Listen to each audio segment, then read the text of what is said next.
Alors Ben, qu'allez-vous présenter dans cette exposition? J'ai voulu l'appeler striptease intégral. Pourquoi? Parce que je me suis dit, je veux rien cacher. Alors, admettons que je sois un mauvais artiste, le mauvais artiste. Admettons que je sois un raté, le raté. Admettons que je sois un sex-maniaque, le sex-maniaque. Admettons que j'aime bien regarder les seins de la jolie dame, les seins de la jolie dame. Admettons de tout. Alors, ne rien cacher, y compris mes envies de suicide, y compris mes envies de gloire, y compris... Pourquoi? Parce que je pense que l'art n'est qu'une question d'ego, donc il faut gratter l'ego jusqu'à ce qu'il apparaisse nu. D'accord. Voilà. C'est pas un striptease physique, c'est un striptease intégral du cerveau. Et alors, comment en arrive-t-on, au début des années 60, à s'approprier des pans entiers du quotidien, à faire de l'écriture, de la signature des stratégies artistiques à part entière? Par pure jalousie. Jalousie des autres et envie qu'on parle de moi et envie de m'accaparer le monde et envie de bouffer tout ce qui est autour de moi et dans une ambiance bien sûr que je me trouvais avec Yves Klein qui avait mis la règle du jeu qui était il fallait s'approprier le monde.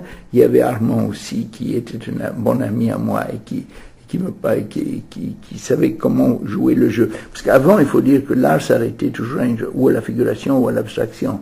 Et dès que les nouveaux réalistes Duchamp arrivent sur scène et John Cage et tout ça arrive sur scène, l'art devient un genre de tout est art. Où en musique, tout est musique. En art, tout est art, et donc il suffit de dire, tiens, il n'y a personne qui a signé cette table, je signe cette table. Il n'y a personne qui a signé les bouteilles de Vittel, je signe les bouteilles de Vittel. Alors on vous dira, à ce moment-là, vous n'êtes qu'une variation sur un de Warhol, vous êtes une variation de Armand parce que vous les accumulez, vous êtes une variation de César parce que vous les compressez.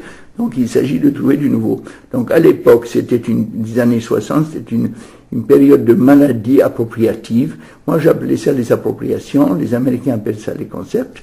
Et puis, c'est tout simplement signer ce qui était autour de nous. Signer, c'est-à-dire s'accaparer. C'était la première période. Voilà.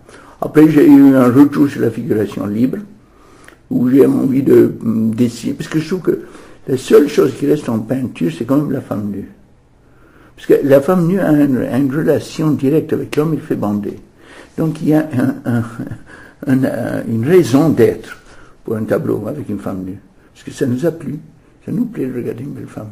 Et les femmes peuvent regarder les beaux hommes. Hein. Voilà. Je veux pas me mettre à dos tous les féministes. Hein.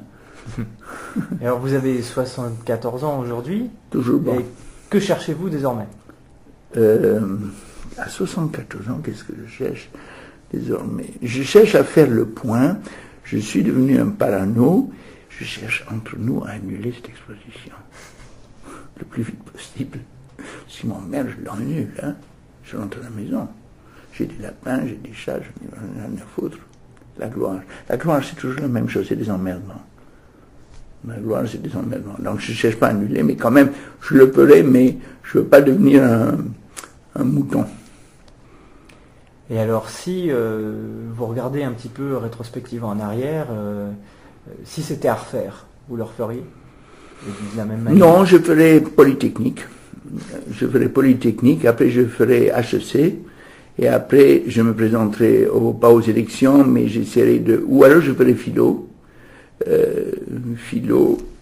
ou HEC ou politique, ou ethnologie. Voilà.